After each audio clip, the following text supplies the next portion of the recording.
kronik öksürük vardı. Koşsun, yürüsün, hızlı yürüsün. Çocuk öksürmeye başlıyordu. Nefes alamaz hale geliyordu. Çocuk boğuluyordu. Doktorlara götürdüm ama hiçbir şey çare olmadı çocuğa.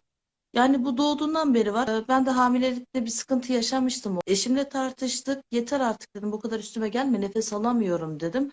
Böyle karnıma vurmuştum o anda. Uyurken onun üzerine çalıştım. Sonra okula gittik. Çocuk koşuyor. Anne öksürmüyorum dedi. Ama öyle bir koşuyor ki. 2 aydır iyi gidiyor.